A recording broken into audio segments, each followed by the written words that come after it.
নমস্কার বন্ধুরা, বছরের শুরুতেই মমতা বন্দ্যোপাধ্যায় সরকার একটা বড়সড় নজির গড়ে দিলেন। আবেদন করার সঙ্গে সঙ্গেই 25,000 টাকা। বর্তমানে রাজ্যে এমনিতেই 50-এর বেশি প্রকল্প চালু করেছেন তিনি, এবং সেই সমস্ত প্রকল্পে অনেক প্রকল্পেরই টাকা আপনারা বর্তমানে পাচ্ছেন, আবার পাচ্ছেন না। কিন্তু বর্তমানে এই প্রকল্পের আবেদন করার সঙ্গে সঙ্গেই 25,000 টাকা মিলবে, এমনই জলজ্যান্ত নজির গড়ে দিলেন সরাসরি আমাদের রাজ্য সরকার মমতা বন্দ্যোপাধ্যায়। বর্তমানে এই প্রকল্পে আবেদন করার সঙ্গে সঙ্গেই 25,000 টাকা দিয়ে দিয়েছেন সরাসরি বিডিওর তরফ থেকে। এমনই কিন্তু একটি প্রকল্প চালু আছে, যে প্রকল্পের মাধ্যমে আপনারা সরাসরি 25,000 টাকা পেয়ে যাবেন, এবং সেই টাকাটা সরাসরি এককালীন আপনাকে দেওয়া হবে, প্রতি মাসে দেওয়া হবে না। বর্তমানে রাজ্যের লক্ষ্মী ভাণ্ডার থেকে শুরু করে বিধবা ভাতা, বার্ধক্য ভাতা, তাছাড়াও 50-এরও মতো প্রকল্প চালু আছে। জমি সংক্রান্ত থেকে শুরু করে পাট্টা থেকে শুরু করে নানা রকম প্রকল্প চালু করেছেন আমাদের রাজ্য সরকার। কিন্তু বর্তমানে এই প্রকল্পের মাধ্যমে আপনারা সরাসরি 24 ঘন্টার মধ্যে নিজেদের ব্যাংক অ্যাকাউন্টে 25,000 টাকা পেয়ে যাবেন। তার জন্য আপনাদের সঠিক ডকুমেন্টস যদি থাকে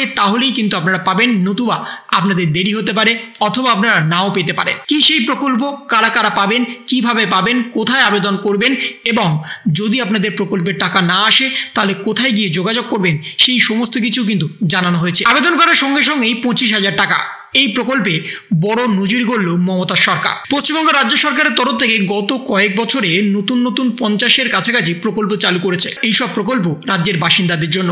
কোনো প্রকল্পের মধ্যে দিয়ে রাজ্যের বাসিন্দাদের নগদ টাকা দেওয়া হয়, আবার কোনো প্রকল্পের মধ্যে দিয়ে রাজ্যের বাসিন্দাদের স্বাস্থ্যের দেখভাল করা হয়, আবার কোনো প্রকল্প রাজ্যের বাসিন্দাদের জীবন জীবিকা নির্বাহের জন্য পথ দেখিয়ে থাকে। তবে এই সমস্ত প্রকল্পের মধ্যে এবার একটি প্রকল্প নজির গড়ল মমতা সরকার। পশ্চিমবঙ্গ রাজ্য সরকারের তরফ থেকে যে প্রকল্প চালু করা হয়েছে, সেই সব প্রকল্পের মধ্যে একটি প্রকল্প হচ্ছে রূপশ্রী প্রকল্প। এই প্রকল্পের মধ্যে দিয়ে আর্থিকভাবে পিছিয়ে থাকা রাজ্যের বাসিন্দাদের মেয়েদের বিয়ের খরচের টাকা দেয় রাজ্য সরকার। মেয়েদের বিয়ের আগে বিয়ের কার্ড দেখিয়ে আবেদন করা যায়, এবং সেই আবেদনের পরিপ্রেক্ষিতে এককালীন 25,000 টাকা দেওয়া হয়।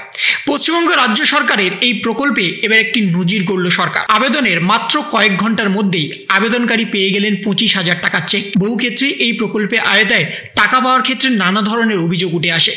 সেই সকল অভিযোগের মধ্যে অন্যতম একটি অভিযোগ হলো বিলম্বে টাকা দেওয়া, আবার যোগ্য আবেদনকারী হয়েও টাকা না পাওয়া। তবে এই সবের মধ্যে এবার কয়েক ঘন্টার মধ্যে প্রাপ্য টাকা তুলে দেওয়ার নজির গড়ল রাজ্যে এই প্রথমবার। আবেদন করার কয়েক ঘন্টার মধ্যেই প্রাপ্য টাকা পাওয়ার এমন ঘটনাটি ঘটেছে গত সোমবার বারাসাত 1 নম্বর ব্লকের অন্তর্গত কদম্বগাছি গ্রাম পঞ্চায়েতের উলা এলাকা। গত সোমবার ওই এলাকার সামিয়া খাতুন নিকটবর্তী দুয়ারে সরকার ক্যাম্পে গিয়ে আবেদন করেন। আবেদনের দিন অর্থাৎ সোমবার দিনই ছিল তার বিয়ে। বিষয়টি প্রশাসনের নজর আসতেই তারা তড়িঘড়ি আবেদনপত্রের স্কুটিনি তৈরি করে ফেলে। কাগজপত্র সব ঠিকঠাক দেখে নেওয়ার পর ওই দিন বিয়ের আগেই প্রকল্পের চেক তুলে দেন ব্লক প্রশাসনের আধিকারিক। উপস্থিত হন ওই আধিকারিকরাও বাড়িতে।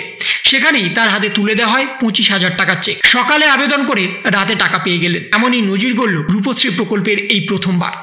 বর্তমানে আপনাদেরও যদি সমস্ত কাগজপত্র ঠিকঠাক থাকে এবং আপনারাও যদি আবেদন করেন, তাহলে আপনারাও সঙ্গে সঙ্গে টাকা পেয়ে যেতে পারেন। কিন্তু অনেক ক্ষেত্রেই দেখা যায় আপনারা প্রকল্পের জন্য আবেদন করেছেন, কিন্তু আপনাদের সমস্ত কাগজপত্র ঠিকঠাক নেই। বর্তমানে রূপশ্রী প্রকল্পে আবেদন করার জন্য বিয়ের কার্ড কিন্তু অবশ্যই ম্যান্ডেটরি।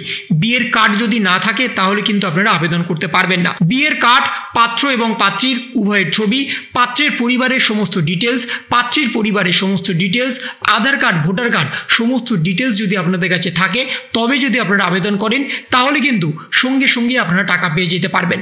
এবং যদি আপনাদের বিয়ের দিনই আপনারা আবেদন করেন তাহলে কিন্তু আমাদের রাজ্য সরকার সরাসরি আপনাদের হাতে 25,000 টাকা তুলে দেবে।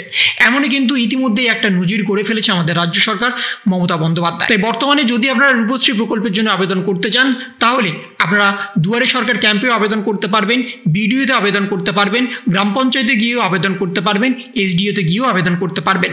তাহলে এই ছিল একটা ছোট্ট ইনফরমেশন আপনাদের সকলের জন্য। যদি আপনাদের ভিডিওটা ভালো লেগে থাকে তবে লাইক করুন, শেয়ার করুন এবং অবশ্যই সাবস্ক্রাইব করুন। তার পাশাপাশি আপনার মতামত কমেন্টের মাধ্যমে জানান। ভালো থাকুন, সুস্থ থাকুন, ধন্যবাদ।